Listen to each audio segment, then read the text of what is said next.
Well, this has only happened twice in my life. This being the second time. I lost a pocket knife.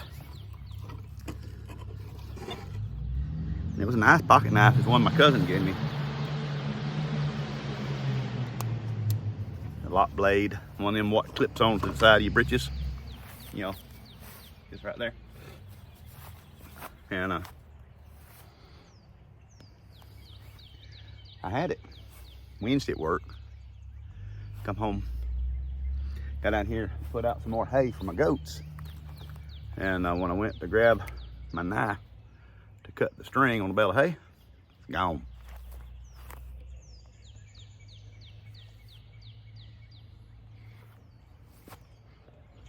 Now, you'd say, well, it should be easy to find a knife in a green pasture.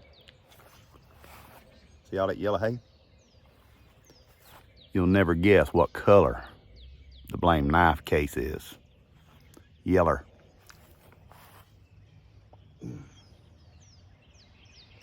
About the color of that corn cob pipe right there. Smoking some vanilla soufflet. You know, I think it's the first time I smoked my pipe in about 3 weeks.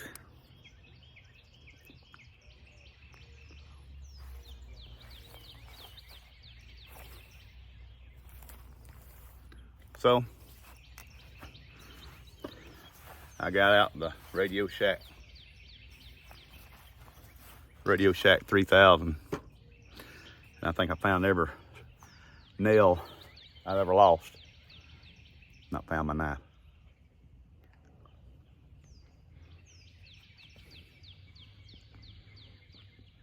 Perplexing, to say the least. The only other knife I ever lost was a little bitty pocket knife, a little bitty one, about that big. And it was from the Grand Ole Opry. We went up one time to visit my uncle. And somehow or another, I talked Mom and Daddy into buying me a souvenir knife. Grand Ole Opry, souvenir knife.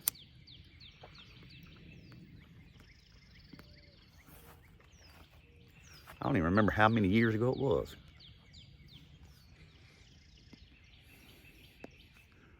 Ironically, I think I lost that same knife. I think I lost that knife in a pasture as well. In my cousin's pasture over beside where Mom and Dad reside.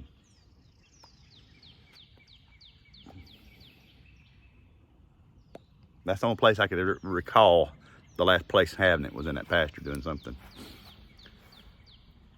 So, it was a good knife. My cousin gave it to me, kind of special.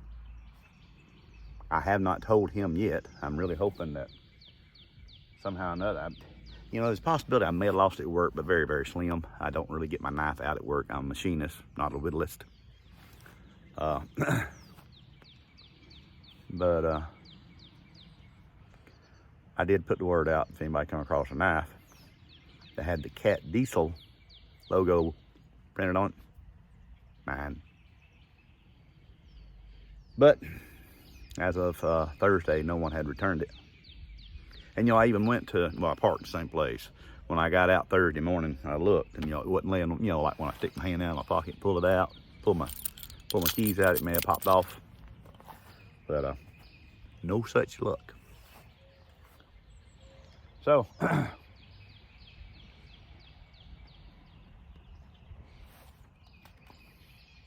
beautiful day here on the farm. We had rain Friday.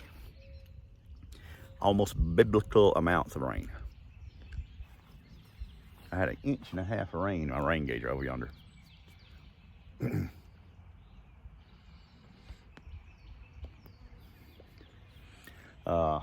Was able to get some new rails put on our deck.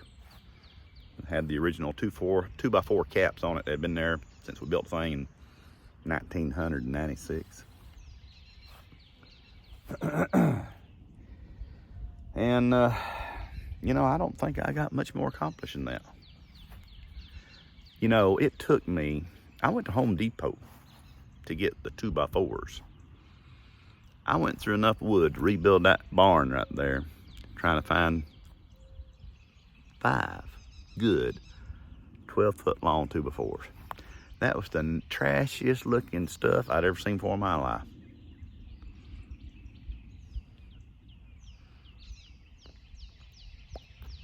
And it doesn't have to be real high quality 2x4s for what I'm doing. They just need to be pressure treated and not full of knots. That's what's wrong with America. We can't even make good 2x4s anymore.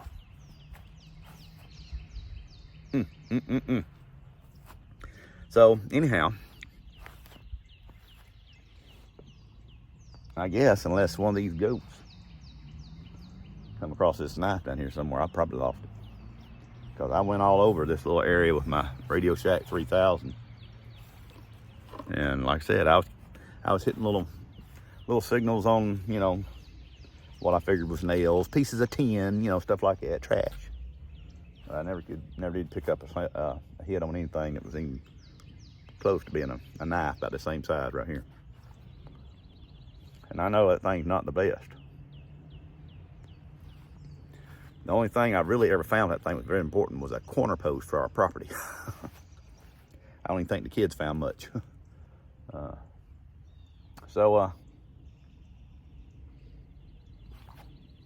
We did have 3 purple martins out here yesterday. Of course, there's nothing right now. They're out loafing, eating bugs and so forth, whatnot.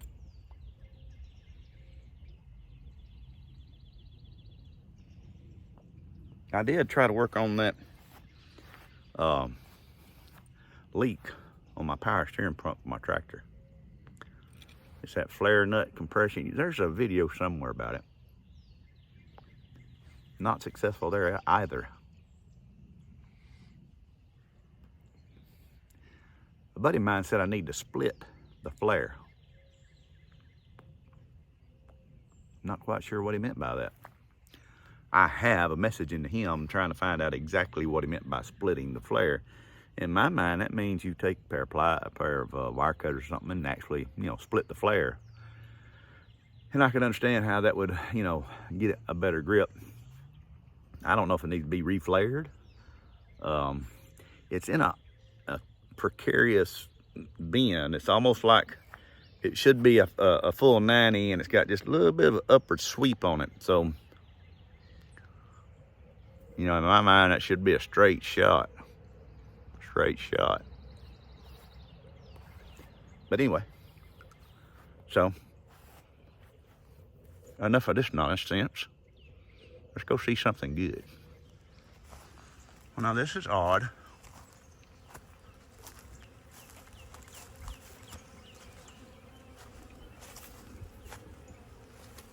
I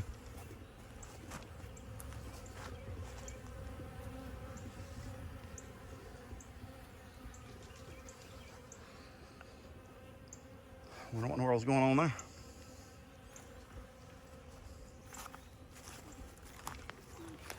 I mean, they're coming out there. I don't know. Look, the hay feeder's now goat bed. Okay, got the raised beds weeded the other day. Of course, weeds already popping back up. Next weekend, I gotta get these unruly blackberries back into control. And this little red maple back here in the backyard.